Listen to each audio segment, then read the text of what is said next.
被告知是假少爷时，我已经35岁，早与江家小公主联姻，生下3个孩子。官夫带一女的真少爷回归那日，妻子就对他挪不开眼。自那以后，我仿佛成了透明人，养父母不准叫爸妈，姐姐们的宠弟狂魔也转移了对象。公司副总裁的位置被让给真少爷，项目黄了被骂的是我，就连我的妻子给我买礼物，必有真少爷的影子。我和孩子们被忽视对他有意见，他视而不见，直到我拿出离婚协议书，他才彻底慌了。小儿子5岁生日，有人觉得不像许家人，所以养母要求全家人做亲子鉴定。很不巧，只有我跟他们没有血缘关系。养母和养父得知真相，当夜就白了头，遗憾悔恨充斥大脑，恨不得翻遍全世界，也要把他们亲儿子找到。3位在各行各业都有所建树的姐姐，更是立刻动用人脉，不过月余就把真少爷找到了。养母、养父连同3个姐姐以及我和妻子一同前往乡下，5辆豪车停在乡村道上，迎来了全村人的围观。我们下车后，看到真少爷正在挑着猪食，准备喂猪。宠爱我30多年的父母姐姐们一下子热泪盈眶，纷纷与真少爷抱在一起，哭成一团。他穿着干净但旧的发白的衣服，收拾的还算干净利落，本就该是公子哥儿的他，皮肤天生冷白皮，身材和与生俱来的气质尚在，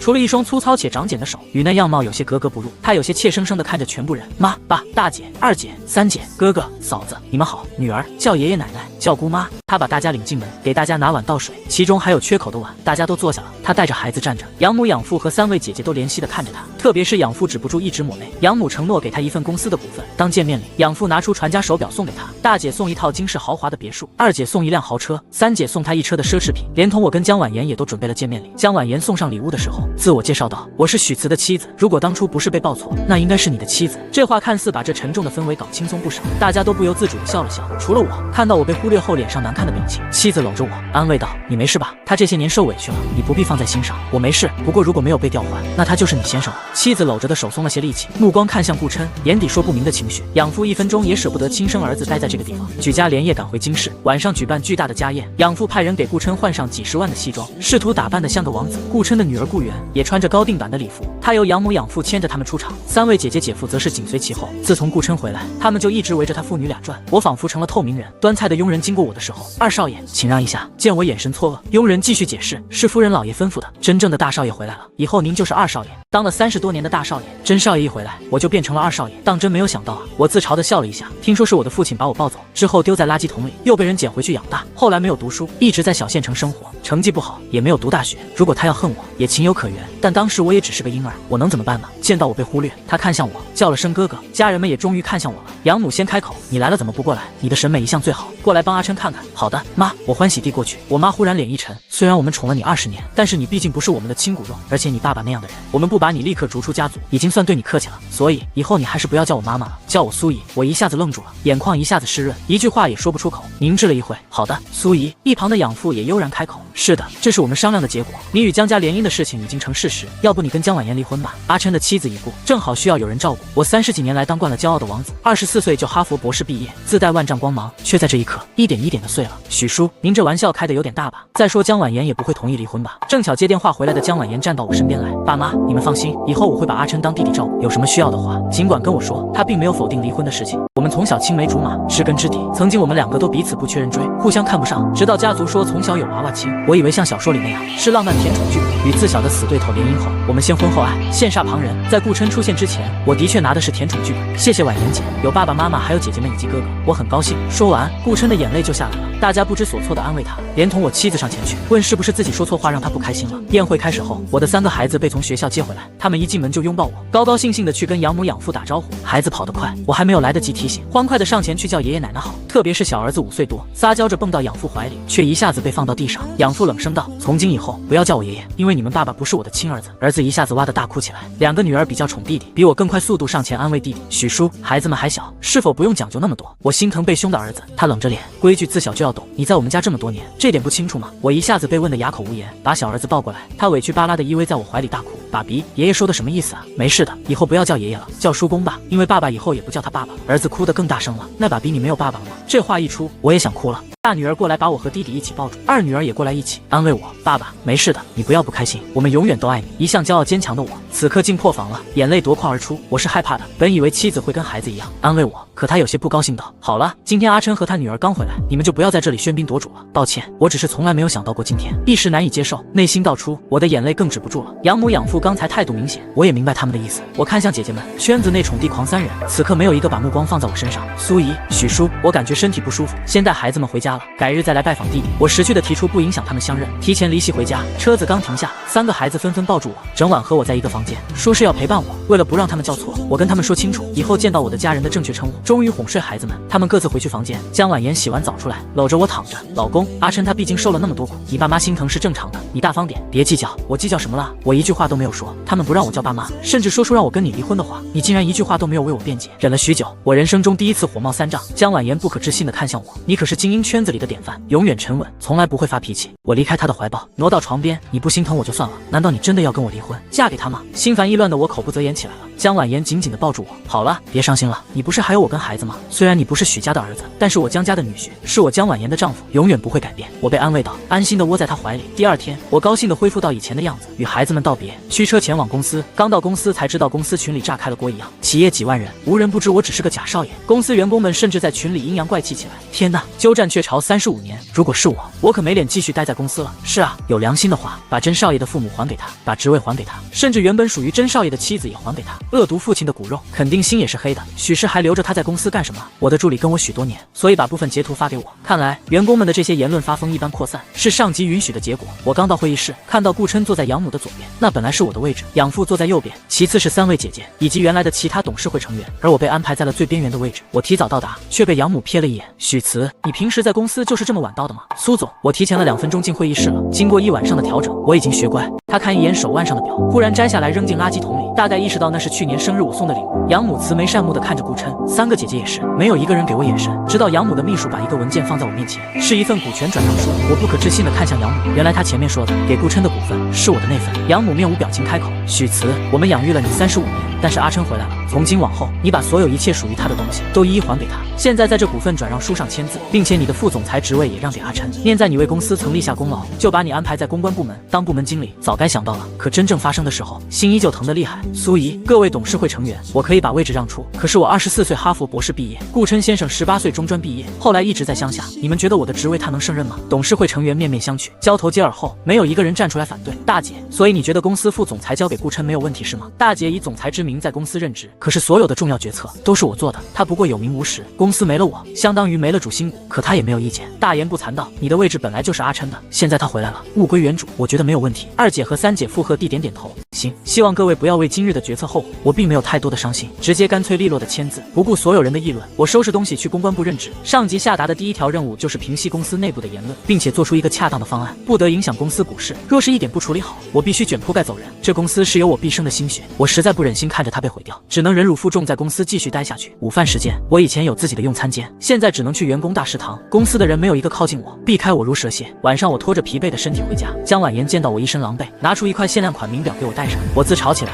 我一个公关部经理不配戴上1个手表。江婉言搂住我，亲了亲，你在公司的事情我听说了，阿琛毕竟在外面吃了那么多苦，我觉得他们的决定没有什么不妥，可是他吃苦也不是因为我并不知情，难道要把他吃过的苦强加在我身上才行吗？我言语有些失控，江婉言抱着我的手松了下来，叹了一口气，许慈，虽然错不是你，但你是导火索，如果当年不是你的爸爸把你们2个调换，如果你识相，应该主动去磕头认错。他的语气里义气凛然，与所谓的那些曾经的亲人们如出一辙。我不理他，转身去浴室泡澡的间隙，我刷朋友圈，看到顾琛晒了一张手腕照，第一次收到这么喜欢的礼物，那块名表与我这块一模一样。1周1次的家族聚会在许家花园举行，我穿着家居服就去了，没想到竟是盛大的认亲宴。顾琛一身珠光宝气，被养父母和3个姐姐众星捧月，他温声细语地向我打招呼，眼神却带着挑衅。许叔淡淡警告我，今天阿琛的认亲宴，你可不要闹事。我被安排到长桌末尾，江婉言坐在主位附近，与人谈笑风生，目光却不时瞟向顾琛。苏怡当众宣布顾琛是许家的甄少爷，即将任公司副总裁。宾客们交头接耳，窃窃私语，但在许家姐妹和江婉言的带领下，掌声很快响起。江婉言举杯表示支持，时不时视线与顾琛交汇，他露出一副腼腆男人的姿态。我忽然心底不爽，低头切着食物。小儿子察觉我的情绪，小声问，爸爸，你不开心吗？我笑着摇头。这时顾琛的女儿打翻果汁，弄脏了绅士的西装，顾琛立刻红了眼圈道歉，大家上前去关切地帮忙处理，并围着他安慰。江婉言更是主动提出帮忙赔偿绅士一套新的西装，轻松化解风波。顾琛感激地看着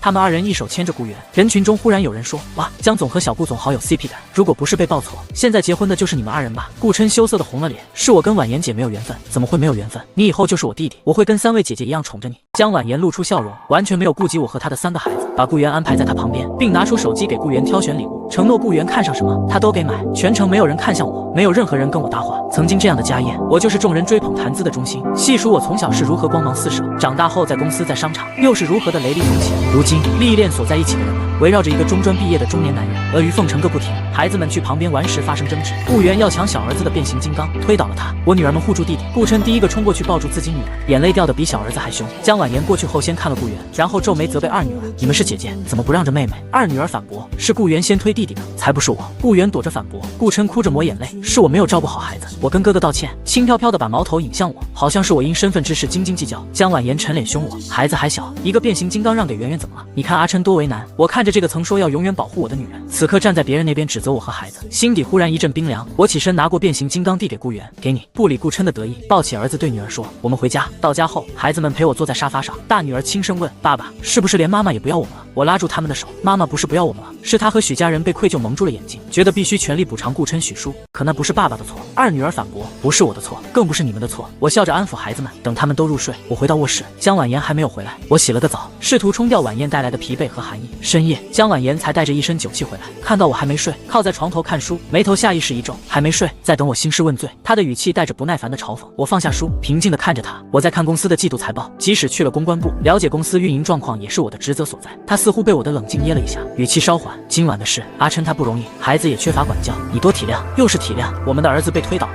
他的姐姐保护他，却反而受到责备。你认为这是多体谅就能过去的事吗？他烦躁地揉了揉眉心：“那你想怎么样？一个变形金刚而已，我已经让助理买了10个同款，明天送过来。”许慈，你以前不是这么斤斤计较的人。我以前是许家大少爷，是江太太的先生，现在我只是公关部的许经理。我看着他，眼神冰凉。江婉言被我的话刺到，猛地恼怒看向我，不耐烦道：“你不是还有我吗？一点是要死要活的，我还有你吗？”当别人说你跟顾琛有 CP 感，我看你们2个脸上都是满满的遗憾呐。他像是被揪住尾巴的饿狼，凶狠地看着我，我被盯得发怵，同时也觉得心寒。相敬如宾10多年，竟然比不过一个从乡下来的真少爷，不可理喻，随你怎么想。他摔门去了客房，我坐在床上，听着那声巨响，暗自做了决定，从此桥归桥，路归路。第2天，我准时出现在公关部，苏怡突然把我叫上楼，办公室里，他、许叔还有顾琛都在。顾琛穿着一身名牌套装，坐在原本属于我的位置上，笑容温和，眼底却藏着得意。苏怡开口：“阿琛刚接手副总裁的工作，公司最近在争取蓝海科技的那个重大项目，你把手头所有的资料、人脉关系都移交给阿琛，后续由他全权负责。蓝海项目是我耗费了2年心血，已经谈妥，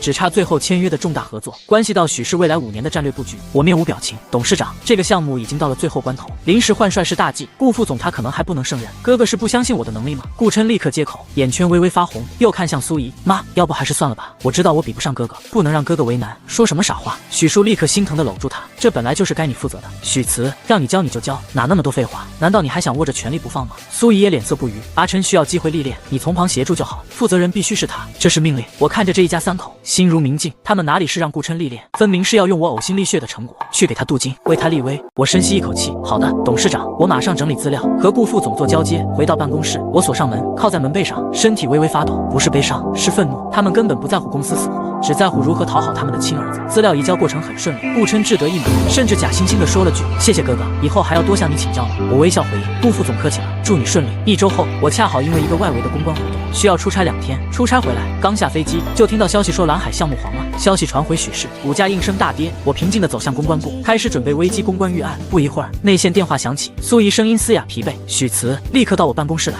苏怡脸色铁青，许叔在一旁脸色难看，顾琛坐在沙发上抽泣，江婉言竟然也在，正亲手给他擦眼泪：“许慈，蓝海项目怎么回事？在你手里的时候还好好的，怎么阿琛一接手就黄了？是不是你暗中做了什么手脚？”苏怡一拍桌子，厉声质问。顾琛哭得更凶了，抬头看我，眼泪汪汪：“哥哥，我知道你对我有意见，可这是公司的项目啊，你怎么能这样？”江婉言看向我，眼神狠厉指责：“许慈，没想到你竟是如此狼心狗肺的人。”我看着他们：“各位，资料交接无误，最后阶段的谈判，我因公出差，并未参与，请问顾副总，在谈判桌上是否严格按照既定的最终版方案执行？”顾琛的哭声顿了一下，眼神闪烁：“我只是想为公司争取更大利益，稍微调整了一下报价和条款，稍微调整。”我看向苏怡：“董事长，据我所知，顾副总将报价提高了20%，并且单方面修改了我们已经口头承诺的技术参数，这直接触及了蓝海科技的底线。苏怡猛地看向顾琛，是不是这样？顾琛低下头，啜泣着不敢回答。许叔立刻护着他，阿琛也是好心办坏事，他刚接触这些，想做出成绩有什么错？倒是许慈，你明明知道风险，为什么不坚决阻止？你就是存心想看阿琛出丑。我几乎要气笑了。许先生，我在出差，并且在我移交工作时，已明确告知顾副总，此项目已进入最后阶段，任何条款最好维持原状。我的职责已经尽到。办公室陷入短暂沉默。江婉言开口打圆场，让我去与蓝海负责人挽回项目，我直接拒绝。苏怡颓然坐下，揉着眉心，股价下跌的压力显然很大。顾琛怯生生地说：“妈，对不起，都是我不好，要不我把副总裁的位置还给哥哥吧。”胡说！许叔立刻打断他，这次只是个意外，你以后多学学就好了。苏怡挥挥手，显得极其疲惫。好了，许慈，公关部尽快出方案，稳住股价和舆论。江婉言，你看看江氏那边有没有相关资源能弥补一下损失。阿琛，你先回去休息吧。处理方案轻描淡写，对顾琛没有任何实质惩罚。看着他们围着他，充满关怀和疼惜，我转身离开。江婉言追了上来，许慈，你明明知道阿琛能力不够，却不坚持帮他，我看你是故意让他出丑的，是为了引起我的注意吗？他的语气里透着浓郁的傲娇味，好像被两个男人争抢是什么了不起的事情一样。江总如果没有公事，我先回部门处理危机了。我没有接他的话，回到公关部，我立刻召集团队部署危机公关，忙到深夜，我才驱车回家。江婉言坐在客厅沙发上，似乎是在等我。茶几上放着一个新的奢侈品手袋，回来了，给你买的。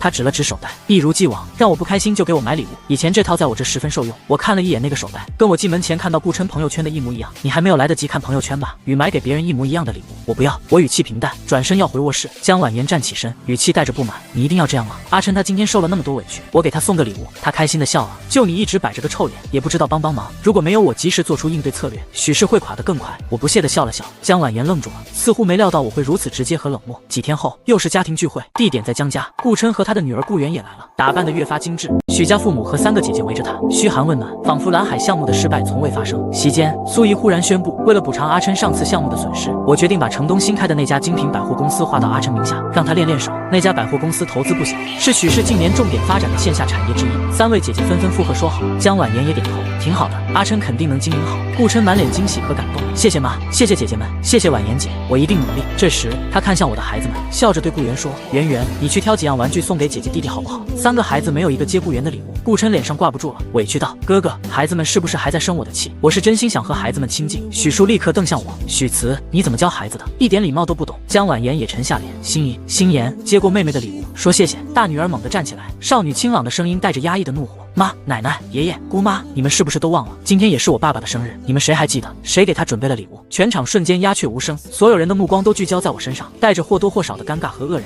我这才想起，今天确实是我的生日。我看着我的大女儿为我挺身而出的样子，心中百感交集。我缓缓站起身，拉住心仪的手，目光平静地扫过在场每一个所谓的亲人，最后落在江婉言脸上。江婉言，我们离婚吧。江婉言猛地起身，许慈，你胡说什么？就因为孩子闹脾气就要离婚？是的，我平静地回视，转向许家人，35年亲情，说收回就收回。你们可以把公司财产都给顾琛，但连最基本的尊重和公平都要剥夺，甚至在我生日这天再次责骂我的孩子们，但他们并没有任何的过错。许慈，怎么和长辈说话的？大姐呵斥我，在你们让我孩子叫叔公时，就只剩职位高低，没有长辈了。我冷冷道。许叔气得发抖，不屑地吼了声：“我们白养了你35年，真是忘恩负义的白眼狼。”我淡淡回应：“至少我没在享受优渥生活后，对真正吃苦的人使手段，纵容孩子欺辱别人。”顾琛脸色煞白，苏怡拍桌：“够了，许慈，你快点跟阿琛道歉，这事就翻篇了。我没有错。”我拉起孩子们，江婉言，离婚协议我会让律师送来，财产和抚养权按法律走，我绝不同意。江婉言拦住我，法律赋予我离婚自由。我绕过他，带着孩子径直离开。许慈，你到底要闹到什么时候？江婉言在身后低吼。我没有回头，离开江家，孩子们沉默地跟在我身边。电脑天才的二女儿低声告诉我，她查到顾琛前妻与许氏财务副总监有异常资金往来。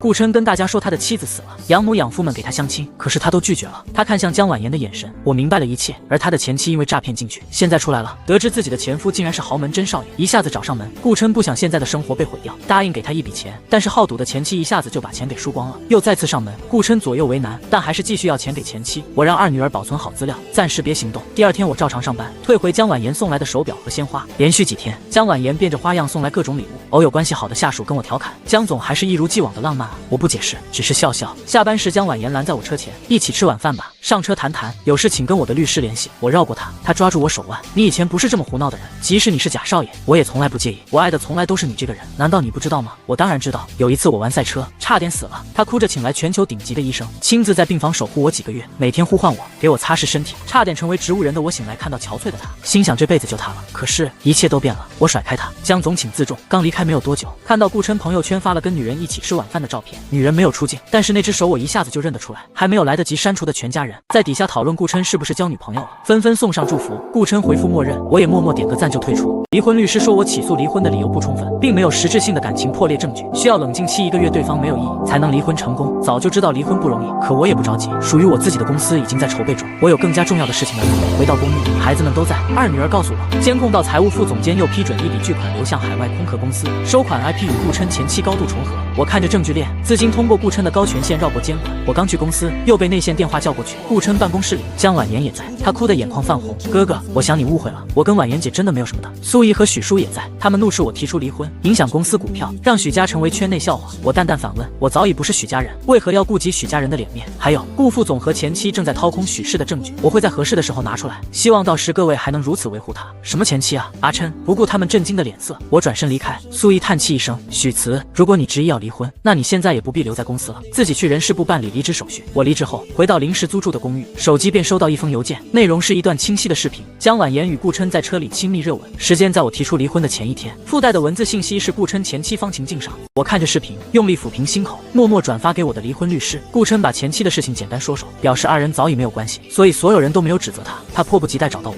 许慈，你不要以为有点我的小把柄就想拿捏我，婉言姐已经怀了我的孩子，你识相的话就退出吧。离婚协议被江婉言驳回，现在我重新提交也需要时间，你未免也太心急了些。他想动手打我，见到江婉言从远处来，他忽然啊一声就捂着脸，哥哥，你为什么要打我？我只是想跟你好好谈谈。江婉言过来把他拉住护在身后，许慈，你怎么如此狼心狗肺？我真是看错你了。我直接反手一巴掌打在江婉言脸上，这才是我打的。江婉言被打懵了，我直接离开。顾琛前妻方晴因复婚请求被顾琛坚决拒绝而愈发疯狂，要求转移资金的动作更加急躁频繁。我静静地观察着，许家人不顾一切补偿，即使出现纰漏也没有人察觉，更不用说我那个有名无实的总裁大姐。周末是我大女儿的首场个人演唱会，江婉言总动给她送了一辆车当礼物，可我前一天就看到她给顾琛的女儿也送了一辆一模一样的，他们二人牵着顾源跟车子拍照，就像一家人。顾琛高兴地发圈，附带文案，谢谢婉言姐送的跑车，女儿说这是最棒的生日礼物。女儿拿到车子钥匙退回给江婉言，妈，我跟爸爸一样，不想要跟别人一模一样的礼物。你看看你，许慈，你是怎么教育孩子的？我冷漠笑笑，怎么上赶着给别人养女儿就很光荣吗？他才知道，顾琛一直把他发在朋友圈，给我跟女儿们看，无法辩解什么。他随我们入座，却突然接到一个电话，神色瞬间大变，语气焦急。阿琛，你别急，慢慢说，在哪里？好，我马上过来。他挂断电话，甚至没看我跟孩子们一眼。什么急事？比答应孩子的事更重要。我试图拉住他，阿琛有危险，他前妻找到他，要对他用强。江婉言甩开我的手，头也不回地冲了出去。江婉言赶到顾琛所说的偏僻地点，他冲进去试图阻止方晴对顾琛的施暴，两人发生激烈搏斗。混乱中，方晴掏出随身携带的匕首，下一秒江婉言重伤倒地。方晴见状也慌了神，顾琛看着倒在血泊中的江婉言，惊骇万分，非但没有报警或施救，反而趁着方晴愣神的瞬间，惊慌失措地推开他，仓皇驾车逃离现场。他心神不宁，车速极快，在高速路口与一辆大货车发生严重追尾事故。当警方和救护车根据江婉言手机最后信号找到仓库时，江婉言已因失血过多身亡，而顾琛虽在车祸中侥幸生还，却陷入了深度昏迷，被诊断为永久性植物人状态，躺在医院特护病房，无人问津。不久后，三姐来电告知苏怡因公司资金链断裂急火攻心住院，哀求我回去帮忙，我拒绝了。许氏股价跌停，陷入混乱，苏怡抢救无效病逝，许氏宣布破产，姐姐们因担保背负巨债，大姐被追债人逼债，被打断腿，终身只能坐轮椅，二姐为了生计只能开网约车为生，三姐沦落到去送外卖。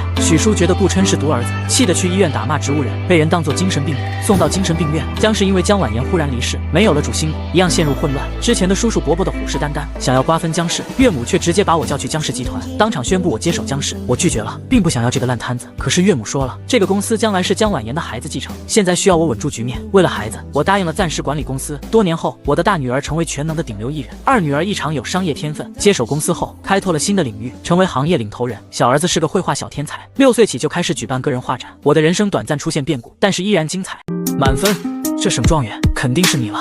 我倏地睁开眼，凑过去时鼻尖差点碰到屏幕。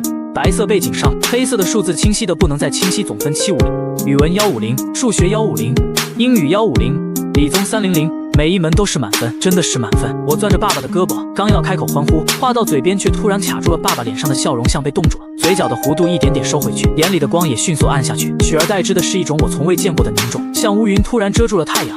他死死盯着屏幕，眉头越皱越紧，原本红润的脸色一点点变得苍白，最后泛出青灰色，连嘴唇都没了血色。我心里咯噔一下，刚想问爸怎么了，他突然猛地一拍茶几，杯子里的白开水溅出来，洒在准考证上，晕开更大一片湿痕。考的什么死样子？他的声音陡然拔高，带着怒意，和刚才的温和判若两人，震得我耳朵嗡嗡响。给我复读！我愣住了，傻愣愣地看着屏幕上的750分，又看看爸爸铁青的脸，委屈像潮水似的涌上来，眼眶瞬间就红了。爸，我明明考了满分，为什么要复读？爸爸瞳孔猛地一缩，像是听到了什么天方夜谭，他指着屏幕，手指都在抖。什么满分？你睁大眼睛看看，连300分都没到，我怎么会教出你这样睁眼说瞎话的孩子？我没有，我强忍着眼泪，想凑过去再仔细看看，说不定是页面卡了，显示错了。可我刚往前挪了半寸，爸爸突然慌乱的一把抢过笔记本电脑，胳膊肘撞到茶几的边角，发出咚的一声闷响。他没管这些，两手就把电脑往地上摔，啪的一声，屏幕瞬间裂开，像一张破碎的蜘蛛网，键盘按键弹出来几个，滚到沙发底下，还在地板上蹦了2下。看什么看？有什么好看的？他喘着粗气，额头上的青筋都鼓起来了，声音里带着不耐烦和愤怒。300分都不到，还好意思看？丢不丢人？眼泪终于忍不住掉下来，砸在牛仔裤上，晕开一小片湿痕。爸爸向来温和，别说骂我，连重话都没说过几句。小时候我打碎了奶奶最喜欢的花瓶，他也只是笑着说没事，再买一个。上次我模考没发挥好，他还安慰我下次加油。今天这是怎么了？我擦了擦眼泪，哽咽着说我真的考了满分，屏幕上明明就是750分，还嘴硬。爸爸扬手就要打过来，我下意识地往后躲，肩膀撞到了沙发靠背。就在这时，厨房传来哐当一声脆响，妈妈举着菜刀跑了出来，刀刃上还沾着几片青菜叶，明晃晃的。围裙上溅了不少油星子，连头发丝上都沾了点面粉。她刚才在揉面，准备中午包饺子。看到我红着眼眶，妈妈立刻把我拉到身后，另一只手举着菜刀，警惕地看着爸爸，像护崽的母兽。江正华，你发什么疯？闺女考得好，你怎么还跟她发脾气？我考了满分。妈，我委屈地靠在妈妈怀里，她的衣服上有油烟味和面粉的清香，是我从小闻到大的味道，让我觉得安心。爸说我考了不到300分，非要我复读。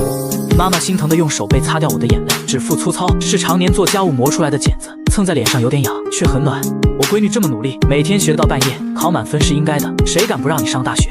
我就砍了谁！她说着，把菜刀重重砍在茶几上，噔的一声，刀刃嵌进木头里，震得桌上的杯子又晃了晃，溅出更多水。爸爸站在原地，手忙脚乱地擦着额头的汗，从口袋里掏出手机递过来，屏幕还亮着，是查分页面。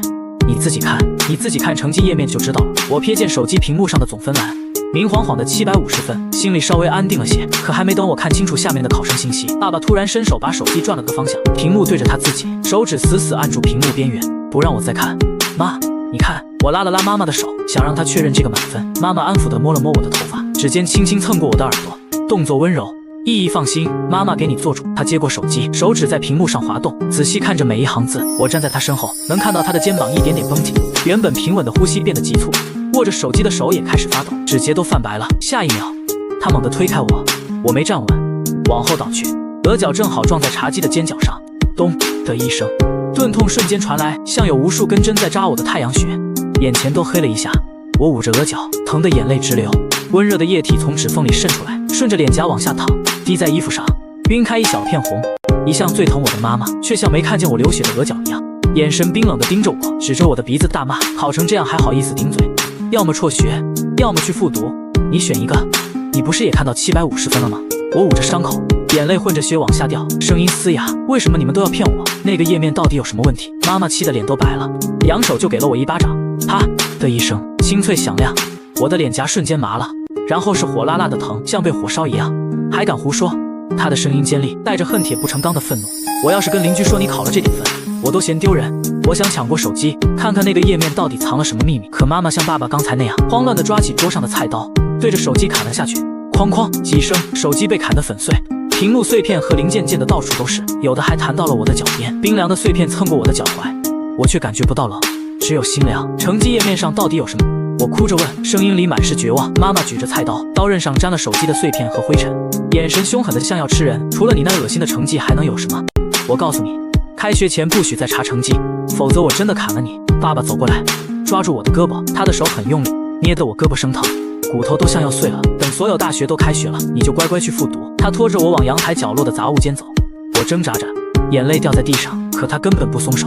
杂物间的门吱呀一声被推开，里面堆着旧纸箱、不用的衣柜和爸爸的工具箱，一股潮湿的霉味扑面而来，还夹杂着旧书本的油墨味。他把我推进去，砰地关上房门，落了锁。好好反省，别想着耍花样。他的声音从门外传来，然后是脚步声渐渐远去，还有妈妈在客厅里低低的啜泣声。我靠在冰冷的门板上，滑坐在地，怀里抱着一个旧枕头，是我小时候睡过的，上面印着小熊图案，现在已经褪成了浅粉色，还沾了不少灰尘。黑暗里只有门缝透进来一点点光，像一条细线，照亮了我面前的一小片地面。我哭了很久，直到嗓子发疼，眼泪流干，眼睛肿得像核桃，才慢慢缓过来。我不能就这么等着复读，志愿填报时间快截止了，我必须抓住机会。我摸索着站起来，在杂物堆里翻找，我记得去年爸爸把我的旧电话手表放在这里了，说是屏幕坏了，可我当时没舍得扔，说不定还能用。手指在一堆旧衣服里划拉，碰到了硬邦邦的东西，我掏出来，是那块粉色的电话手表。屏幕左上角有一道裂痕，是我之前摔的。我按了按开机键，屏幕亮了，显示还有30的电量，万幸还能用。我颤抖着点开通讯录，里面只有几个人的号码，爸妈的、班主任的，还有闺蜜许瑶瑶的。我犹豫了一下，还是拨通了许瑶瑶的电话，她是我最好的朋友，高考前我们还一起在图书馆复习，她当时还说我肯定能考省状元。电话接通的瞬间，我忍不住哭了出来，声音抖得不成样子。瑶瑶我爸妈他们说我高考没考到300分，要我复读，可我明明考了满分，他们还摔了电脑，卡了手机。许瑶瑶在电话那头愣了一下，然后立刻传来她义愤填膺的声音，语速很快，带着咬牙的劲。什么？江叔叔、江阿姨疯了吧？他们平时对你那么好，怎么会说这种话？易雪，你成绩那么好，一模二模都是年级第一，高考对答案的时候你还跟我说，理综最后一道大题你跟老师讲的思路都一样，怎么可能不到300分？肯定是他们看错了，或者页面卡了。他噼里啪啦的吐槽着，说要帮我查分，证明给我爸妈看，还说等查到满分要亲自打电话骂醒我爸妈。我听着他的话，心里却一点一点悬了起来，手心的汗浸湿了电话手表的表带，我怕他看到成绩页面后也像爸妈那样突然变脸。你别查，我小声说，声音带着哀求。哎呀，你怕什么？许瑶瑶笑着说，语气轻松。我现在就登官网输你的准考证号，让你看看，你就是满分状元。你别胡思乱想了，肯定是误会。我没在阻拦，只是紧紧攥着电话手表，指节因为用力而发白。听筒里传来键盘敲击的声音，还有他偶尔的嘟囔，官网怎么这么卡哦？加载出来了，输入准考证号。好了，点查询。每一秒都像过了1个世纪那么长。我屏住呼吸，耳朵贴在电话手表上，生怕错过任何一点声音。安心啦，许瑶瑶的声音带着轻松，甚至还笑了一下。确实是750分，总分满分。我就说嘛，你肯定是省状元，江叔叔、江阿姨肯定是跟你开玩笑呢，或者是刚才页面卡了，显示错了。我长舒一口气，紧绷的身体终于放松下来，眼泪又掉了下来。这次是委屈后的释然。我刚要开口说谢谢，电话那头却突然陷入了死寂，连电流声都消失了，静得可怕。瑶瑶，许瑶瑶，我惊慌地呼唤她的名字，心脏又开始狂跳，像要跳出胸腔。半晌，电话那头传来她尖锐的斥责，声音像被砂纸磨过，刺耳得很。江一雪，你连300分都没有，还好意思让我帮你查成绩？你怎么这么恶心？江阿姨当时就该砍死你。我说他们那么好的人怎么会气成那样？原来是你这个贱人在搞鬼！滚！别再给我打电话了，我嫌你脏。嘟嘟嘟，忙音传来，像重锤一样砸在我心上。我瘫坐在地上，电话手表从手里滑出去，掉在地上，屏幕又多了一道划痕。为什么？为什么每个看到成绩页面的人都会变成这样？从爸爸到妈妈，再到最要好的闺蜜，那个页面上到底有什么？我捡起电话手表，屏幕上显示电量还有15。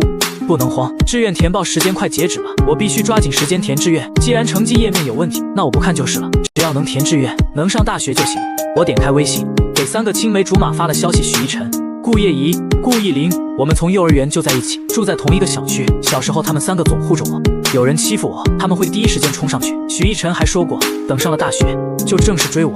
我相信他们不会像爸妈和瑶瑶那样对我。消息发出去没几分钟，许一晨就回了：依依，别着急，我们现在就过去找你，帮你填志愿。你爸妈要是拦着，我们帮你说。顾叶怡也回了，还加了个愤怒的表情。江叔叔、江阿姨怎么回事？肯定是哪里弄错了。你别担心，顾艺林发了个定位，我们已经在你家楼下了，刚跟保安说了，马上上来。我心里一暖，把电话手表藏在口袋里，走到门边，对着门缝喊：爸妈，许一晨他们来了，要帮我填志愿。门外沉默了一会儿，然后是妈妈的声音，带着不情愿和警告：让他们进来，但我警告你，不许查成绩，也别想着报志愿，就你那成绩，别出去丢人现眼。我已经把他们的电脑都收起来了，要是被我们发现你搞小动作，就别认我们做爸妈了。锁，咔嗒一声开了。妈妈站在门口，脸色还是很难看，额角的头发有些凌乱，眼睛红肿，显然刚才还在哭。我跟着她走到客厅，看到许一晨、顾叶怡、顾艺林坐在沙发上，手里果然没带电脑，只有许一晨手里拎着一个黑色的袋子，像是装了什么东西。叔叔阿姨好。许一晨站起来，礼貌地打招呼，眼神却悄悄给我递了个安心的眼神，嘴角还勾了勾。我走到他们身边，沮丧地垂下头。我妈把你们的电脑收起来了，连平板都没让带进来。许一晨却笑了，和顾叶怡、顾意林对视一眼，然后伸手从衣服夹层里掏出一部手机，黑色的外壳，边缘有些磨损，是他平时用的那部。我记得他之前说过，这部手机是他攒了3个月零花钱买的。我们就知道江叔叔、江阿姨有点反常，所以多带了个手机，藏在衣服夹层里了。阿姨没搜到，她把手机递给我，掌心的温度传到我手上，很暖。意义，你想报哪个大学？北清是吗？我眼前一亮，接过手机，手指刚要点开志愿填报的页面，许一晨却突然按住了我的手，他的手指很烫，按在我的手背上，带着一丝担忧。等等，意义，他皱着眉，语气认真。北清的分数线很高，虽然你平时成绩好，但还是先查下成绩确认一下吧，这样报志愿更保险。万一页面真的出问题了呢？顾叶怡也点头附和道：对，确认一下放心，就算是满分，我们心里也有底，帮你填志愿也更踏实。顾意林拍了拍我的肩膀，声音温柔，就是一个成绩页面能有什么问题？查一下就一下，确认是满分，我们就帮你填北清，好不好？你别害怕，我们不会像你爸妈那样的。我惊恐地摇头，手猛地往后缩，手机差点掉在地上。别查，绝对不能查。我想起爸妈摔电脑、砍手机的样子，想起许瑶瑶突然变脸的斥责，心脏像被一只手攥住，疼得厉害，连呼吸都变得困难。意义，你别怕。许一晨把我拉进怀里，他的怀抱很温暖，带着淡淡的洗衣液香味，是我熟悉的味道。他妈妈总用柠檬味的洗衣液。我们绝对不会像你爸妈那样的，也不会像许瑶瑶那个不靠谱的。他轻轻拍着我的背，像在安抚受惊的小动物。我跟你保证，不管成绩怎么样，我们都会帮你填志愿，好不好？顾叶怡撇了撇嘴，语气带着不屑。我早就说许瑶瑶不是好人，上次他还跟我打听你模考的成绩，眼神怪怪的，好像想跟你比似的。这次他肯定是看错了，或者故意跟你开玩笑。顾意林也帮腔，是，意义查一下吧。你想，要是查到满分，我们就可以理直气壮地跟叔叔阿姨说，让他们别再逼你复读了。要是真的有问题，我们也能一起想办法，对不对？我看着他们3个真诚的眼神，心里的防线一点点松动。他们是我从小一起长大的朋友，总不会骗我吧？也许真的是我太敏感了，也许成绩页面只是出了点小问题，查一下就好了。我犹豫着点了点头，把手机递回给许一晨。那你查吧。许一晨接过手机，手指在屏幕上滑动，很快就登录了查分官网。他输入我的准考证号时，还念出声来，让我确认每一个数字都没错。好了，点查询了。他抬头看了我一眼，眼里带着温柔的笑，马上就能看到我们意义的状元成绩了。我闭上眼睛，双手攥紧了衣角，耳朵却紧紧听着他的声音。750分，满分。许一晨的声音很轻松，带着笑意，这不是很好吗？总分750，每门都是满分，妥妥的省状元。江叔叔、江阿姨到底怎么回事？怎么会说不到300分？话音未落，他的声音突然停了。我猛地睁开眼，看到他脸上的笑容一点点凝固，像被冻住了一样，眼神从温柔变得冰冷，像结了冰的湖面，没有一点温度。他把手机递给顾叶怡和顾意林，声音冷得像冰，你们自己看。顾叶怡接过手机，皱着眉看了一眼，脸色瞬间变得苍白，嘴唇哆嗦着，半天说不出一句话。这怎么会？名字怎么是？顾意林凑过去看，看完后也愣了，然后抬头看向我，眼神里充满了厌恶和失望，像在看一个陌生人。江一雪，难怪你爸妈那样对你，平时成绩那么好，高考竟然只考了这么点分，你还好意思让我们帮你填志愿？你是不是故意骗我们的？你们在说什么？我慌了，伸手想去抢手机，那明明是750分，名字怎么了？名字是我的。许一晨却一把推开我没站稳，摔在地上，胳膊肘磕到了茶几腿，疼得我龇牙咧嘴，眼泪瞬间就下来了。我们走。他冷冷地对顾叶怡和顾意林说，语气里没有一丝留恋。跟他这种骗子有什么好说的？活该他上不了大学。许一晨，你发什么疯？顾叶怡一开始还在反驳，可看了手机后也跟着变了态度。他蹲下来看着我，眼神里满是失望。意义，你怎么能骗我们？你考了不到300分，还说自己是满分，你太让我们失望了。我们那么相信你，还特意带手机来帮你填志愿，你就是这么对我们的？不是的，我没有骗你们。我哭着爬起来，想去拉顾意林的手，却被他甩开。他的力气很大，我差点又摔倒。别碰我！顾意林的声音带着嫌恶。我们真是瞎了眼，才会相信你这种撒谎精。3人转身就走。我冲上去想抢手机，我今天一定要看清那个页面到底有什么。可许一晨回头，一脚踹在我的心窝上，我疼得蜷缩在地上，感觉5脏6腑都移了位，喉咙里涌上一股血腥味，嘴角溢出一丝血。许一晨弯腰捡起掉在地上的手机，然后一脚踢飞手机，撞在墙上，屏幕碎得彻底，零件散落一地，有的还弹到了我的手边。江阿姨不让你查成绩，你都忘了？她的声音里没有一丝温度，像在说一个无关紧要的人，好好复读吧，别再做上大学的白日梦了。他们走后，妈妈从房间里出来，看到我蜷缩在地上，额角还在流血，嘴角也沾了血，却只是冷冷地说，早就跟你说了，别搞小动作，你就是不听，现在知道错了。晚了。爸爸把我从地上拽起来，像拖拉机一样把我拖回地下室。这次不是杂物间，是更阴冷潮湿的地下室，里面堆着家里不用的旧家具，还有一股霉味和灰尘味。他把我扔在地上，随手扔进来一袋面包和一瓶止血药水，面包还是昨天剩下的，硬邦邦的，这次别想再找到什么东西联系外人。他的声音隔着门板传来，带着失望和不耐烦。好好待着，等念雪上了大学，你就去复读。门再次被锁上，钥匙转动的声音在寂静的地下室里格外清晰。我躺在冰冷的水泥地上，浑身都疼，额角的伤口还在流血，滴在地上，晕开一小片红。我拿起那瓶止血药水，往额角的伤口上打，刺痛感让我清醒了一些。我摸了摸口袋，心里一喜，刚才趁爸爸不注意，我把他放在电脑旁的手机偷了出来，藏在了口袋里。手机还亮着，屏幕上是查分页面，我不敢看，直接点开通讯录，找到之前存的本地媒体电话。上次学校搞活动，记者来采访，我留了他们的联系方式，想着说不定以后有用。我手指发抖地输了消息：我是 XX 省考生江一雪，高考成绩750分满分，被妹妹江念雪替换姓名和照片，父母知情却阻止我上大学，逼我复读，还对我施暴，把我关在地下室，求你们帮忙曝光，我想上大学。发送成功后，我又点开志愿填报网站，用我的身份证号和准考证号登录。这次页面上的考生信息是我的姓名江一雪，照片我的脸，扎着低马尾，穿着校服，是高考报名时拍的，总分750分，排名全省第一。我心里一松，原来爸妈给我看的是被篡改过的页面，而真正的志愿填报页面信息还是对的。我快速填报了北清大学的理科实验班，这是我从小的梦想，也是我努力了12年的目标。确认提交后，我才松了口气，靠在冰冷的墙壁上，眼泪又掉了下来，这次是庆幸的眼泪。可还没等我把手机藏起来，地下室的门突然被撞开，爸妈冲了进来，爸爸一把抢过手机，妈妈则死死按住我的手，力气大得像要把我的骨头捏碎。江一雪，你太让人失望了。爸爸看着手机屏幕上的志愿信息，气得浑身发抖，手指都在抖。复读1年怎么了？高考考成那样，你还有脸报志愿？你就这么想丢人现眼吗？我没有考砸，我倔强地抬起头，眼泪却掉了下来。我是省状元，那是我的成绩，是我辛辛苦苦考来的，我凭什么不能报志愿？爸爸一脚踹在我的肚子上，我疼得蜷缩起来，眼前发黑，死不悔改。他把手机摔在地上，屏幕碎了，零件散了一地。志愿我已经给你取消了，你别想上大学，这辈子都别想。我趴在地上，看着碎掉的手机，心里却不慌。消息已经发给媒体了，明天他们一定会来，我只要等他们来救我。果然，第二天一早，门铃就响个不停，响得刺耳。爸爸去开门，看到门外的班主任王老师和2个校领导，脸色瞬间变了，从慌乱到故作镇定，只用了几秒钟。江振华，江一雪呢？王老师的声音很严肃，带着怒气，他手里还拿着一张纸，是教育局发的成绩排名表。江一雪是咱们省的理科状元，750分满分，你们为什么不让他上大学？还对他施暴。昨天有同学看到他身上有伤，你们还是为人父母吗？爸爸唯唯诺诺地给班主任倒水，手都在抖，杯子里的水溅出来不少。是他自己不想上大学，说想复读1年，考更好的学校，跟我们没关系。说谎也要有个限度。班主任激动地把水杯放在桌上，全班最想上大学的就是江一雪，他从高1就跟我说要考北清，每天最早到教室，最晚走，怎么会不想上？你们是不是有什么事瞒着我？我在地下室里听到班主任的声音，像抓住了救命稻草，用尽全身力气拍打门板。王老师，我在这，我在地下室，我要上大学，我要上北清，他们把我关起来，还打我。班主任听到我的声音，立刻推开阻拦的爸妈，循着声音找到地下室。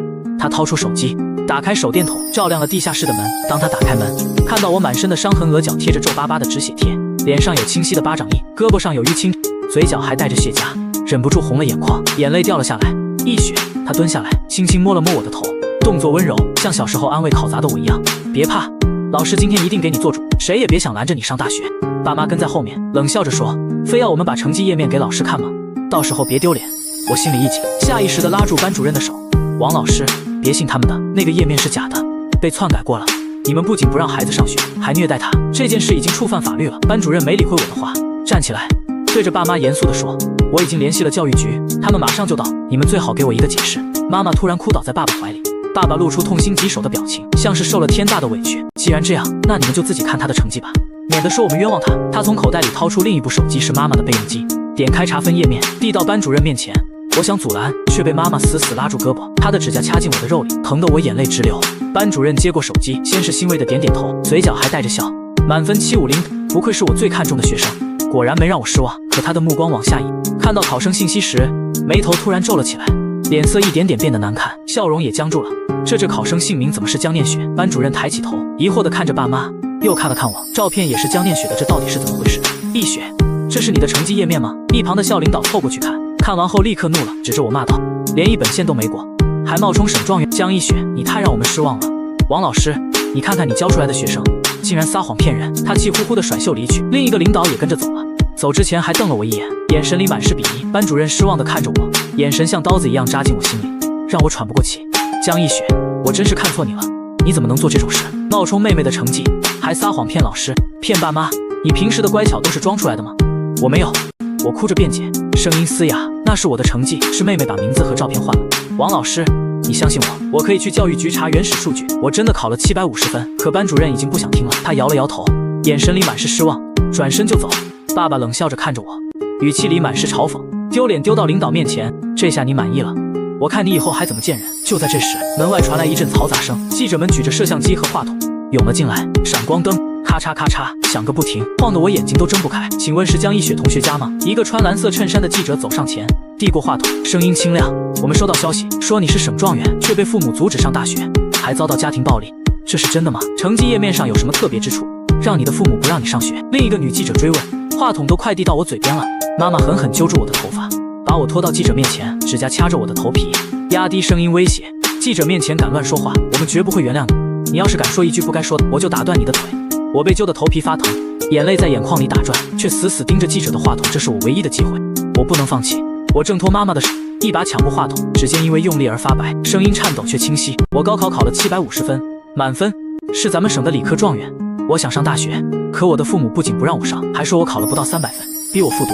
他们把我关在地下室，打我，骂我，还摔了我的手机和电脑，不让我联系外人。我没有撒谎，我可以去教育局查原始数据，我有证据。四周顿时炸开了锅，记者们纷纷把镜头对准我爸妈，闪光灯更亮了，提问声此起彼伏。请问你们为什么要阻止孩子上大学？750分是满分，为什么说孩子考了不到300分？你们是不是想让妹妹顶替孩子上大学？孩子身上的伤是你们打的吗？你们知不知道这是家庭暴力？爸爸气得浑身发抖，指着记者的摄像机大吼：你们别听他胡说，他在撒谎。你们看了成绩页面就明白了。他抢过妈妈的备用机，举到镜头前，手都在抖。你们看，这上面的名字是江念雪，成绩根本不是他的，是他偷了念雪的成绩，还撒谎骗人。我的心一下子沉到谷底，声音轻得几乎听不见。爸妈，你们真的要把事情做绝吗？真的要毁掉我的未来吗？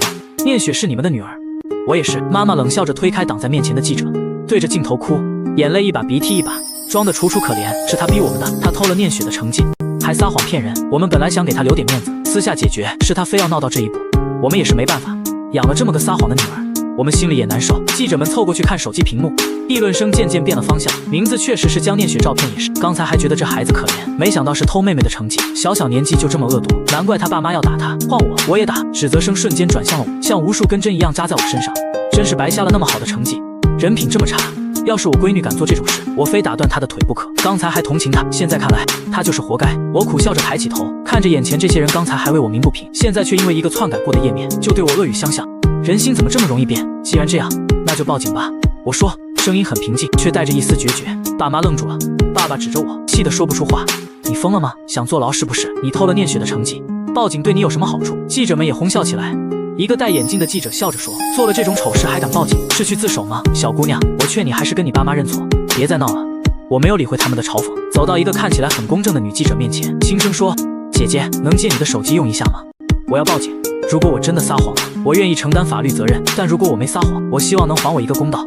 女记者愣了一下，然后点了点头，把手机递给我。我拨通了110，声音坚定，喂，警察同志，我要举报有人偷换我的高考成绩，篡改考生信息，还对我实施家庭暴力，限制我的人身自由。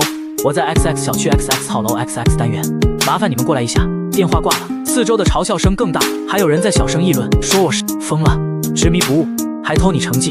页面上明明是你妹妹的名字，你妹妹前段时间就跟邻居说，你平时考试都在偷她的笔记，抄她的答案，看来是真的。你妹妹为了防你，高考结束后就搬去亲戚家了，不敢回家。你倒好，反过来诬陷人家偷你的成绩。我直视着爸妈的眼睛，他们的眼神明显闪躲了一下，不敢跟我对视。你们真的相信是我偷了妹妹的成绩吗？我问，声音很轻，却带着一丝绝望。你们看着我长大，我是什么样的人，你们不清楚吗？妈妈抹着眼泪，不敢看我的眼睛，声音哽咽。不然呢？难道你想说是念雪换了你的成绩？这可是高考，那么他哪有那个本事？我们本来想给你留点面子，私下解决，你非要闹成这样，你让我们以后怎么见人？我和妹妹平时成绩怎么样？你们心里最清楚。我扯出一个讽刺的笑，眼泪却掉了下来。他模考从来没考过我，最好的一次也比我低50分，高考怎么可能考满分？这750分到底是谁的？你们比谁都明白，你们就是偏心，从小到大都是。你们只疼念雪，不疼我。要是心里没鬼，为什么发现成绩页面有问题时死活不让我看？为什么摔我的手机和电脑？我追问，声音提高了一些，你们就是怕我发现真相。爸爸的脸涨得通红，张了张嘴，却没说出一句反驳的话，最后只是重重地叹了口气，一副我管不了你的样子。警察来得很快，不到10分钟就到了。他们先是询问了我情况，然后查看了妈妈手机上的成绩页面，表情变得严肃起来。你确定高考成绩被替换了？报假警是要负法律责任的，你知道吗？我坚定地点头，眼神里没有一丝犹豫。我确定，我可以提供我的准考证号和身份证号，你们可以联系教育局调取原始成绩数据，对比考生信息，就能证明我说的是真的。就在这时，门外传来一阵脚步声，许一晨、顾忆玲和许瑶瑶走了进来，他们4个站在一起，许一晨走在最前面，脸色冰冷，看到我就皱起了眉。江一雪，别闹了，赶紧撤案。许一晨走到我面前，语气带着呵斥，你偷了念雪的成绩，还想让她坐牢吗？念雪那么善良，平时什么都让着你，你怎么能这么对她？许瑶瑶拉着我的胳膊，假惺惺的劝，眼眶还红着，好像受了多大的委屈。一雪，虽然你高考前偷换过妹妹的平时成绩，还抄过她的笔记，但她毕竟是你妹妹，她肯定会原谅你的。你现在撤案，跟你爸妈认错，这件事还有挽回的余地。要是真的闹到法院，对你对念雪都不好。顾忆玲叹了口气，语气里满是失望。是，一雪，念雪要是真的被抓了，她的人生就毁了。她还那么小，你忍心吗？就当是为了她，撤案吧。顾叶怡也跟着说，我们知道你想上大学，但复读1年也没什么不好的。明年你再考，凭你的实力，肯定能考上好大学。别再执着于今年的成绩了。我的心像被冰水浇透，从头冷到脚。原来他们早就知道真相，却一直瞒着我，甚至帮着妹妹和爸妈来骗我，逼我撤案。你们早就知道是不是？我看着他们4个，声音冰冷，没有一丝温度。你们知道成绩页面被篡改了，知道那750分是我的成绩，却还是帮着他们来逼我撤案。你们所谓的朋友，就是这样的吗？许一晨眼神闪烁了一下，移开目光，没说话。顾叶怡低下头，不敢看我的眼睛。许瑶瑶则松开我的胳膊，往后退了一步，好像我是什么洪水猛兽。我的成绩，我绝不会让。我缓缓摇头，语气坚定。至于你们，我不需要你们这样的朋友了。从今天起，我们再也不是朋友。许瑶瑶还想再说什么，警察却开口了，语气严肃。好了，别吵了，我们已经联系了教育局，他们会派工作人员带着原始成绩数据过来。在那之前，所有人都不能离开这里，配合调查。爸妈和许一晨他们的脸色变得很难看，却不敢反驳，只能站在一旁互相使眼色。没过多久，教育局的工作人员就来了，带来了一份打印好的原始成绩表，还有一台笔记本电脑，上面显示着全省考生的成绩数据库。工作人员打开数据库，输入我的准考证号，屏幕上立刻显示出我的信息：姓名江一雪，准考证号 XXXXX， 总分750分，语文150，数学150，英语150，理综300，排名全省第一。然后又输入了江念雪的准考证号，显示的成绩是289分，排名全省10几万，连专科线都没到。真相大白，妈妈瘫坐在地上，眼神空洞，嘴里还在喃喃自语：怎么会这样？怎么会这样？爸爸脸色惨白，站都站不稳，扶着墙才没摔倒。许一晨他们4个低着头，满脸通红，不敢说话，也不敢看我。许瑶瑶的脸涨得像西红柿，想偷偷溜走，却被警察拦住了。现在你们还有什么话说？警察看着爸妈，语气严肃：篡改考生信息，包庇犯罪嫌疑人，实施家庭暴力，限制人身自由，这些都是违法行为。爸爸张了张嘴，想说什么，却最终只是叹了口气，没说出话来。妈妈则哭了起来，一边哭一边说：是念雪逼我们的，她说要是我们不帮她，她就自杀，我们也是没办法。警察没理会她的辩解，拿出手铐对爸妈说：请跟我们走一趟，接受调查。妹妹江念雪很快被警察找到，她根本没去亲戚家，而是躲在考场附近的宾馆里，用着本该属于我的成绩在网上查北清大学的专业。她看到警察时吓得哭了起来，很快就承认了自己的罪行。她趁我不注意偷了我的准考证号和身份证号，通过一个认识的社会人员篡改了查分页面的信息，还说服了爸妈帮他隐瞒，想顶替我上北清大学。爸妈因为包庇和实施家庭暴力被判处有期徒刑1年，缓刑2年。许一晨、顾叶怡、顾忆玲和许瑶瑶因为作伪证被处以罚款和警告，还留下了不良记录。妹妹因为未满18岁被送进了少管所，为期2年。我因为成绩优异被北清大学破格录取，直接进入了理科实验班。开学前我去看了一趟爸妈，他们在缓刑期间被限制了自由，只能待在家里。看到我时，他们满脸悔恨，想跟我道歉，我却只是平静地跟他们说了几句话，然后就走了。我原谅不了他们，但也不想再恨他们，只想好好过自己的生活。开学那天，阳光很好，金色的阳光洒在北清大学的校园里，照得树叶发亮。我背着书包走进校门，看到到处都是年轻的面孔，每个人脸上都带着对未来的期待。我抬头看着宏伟的教学楼，心里一片平静。突然，有人从后面拍了拍我的肩膀，我回头看到一个穿着白衬衫的男生，嘴角带着浅浅的笑，眼神明亮，手里还拿着一杯珍珠奶茶，是我喜欢的3分糖。邵兵是穆思辰，我们学校的疯批学霸。之前在我被爸妈送进精神病院时，是他偷偷把我救了出来，还帮我找到了妹妹篡改成绩的证据。江一雪，他把奶茶递给我，语气带着笑意：开学快乐，我在隔壁班，以后可以一起去图书馆学习。我接过奶茶，说了声谢谢。之前在精神病院，他跟我解释，他不是真的疯批，只是偶然听到我跟同学说喜欢小说里那种有点偏执的角色，才故意装成那样，想引起我的注意。后来知道我出了事，他就一直在暗中帮我收集证据，联系媒体。你怎么知道我在这？我问。忍不住笑了。我打听的，他挠了挠头，有些不好意思，耳朵都红了。我也考上北清了，报了跟你同一个专业的实验班，就是想跟你一起学习。我看着他泛红的耳朵，忍不住笑了起来。阳光洒在我们身上，温暖而明亮。那些不好的过去，就像一场噩梦，终于醒了。未来还有很长，我会带着希望，好好走下去，为自己而活。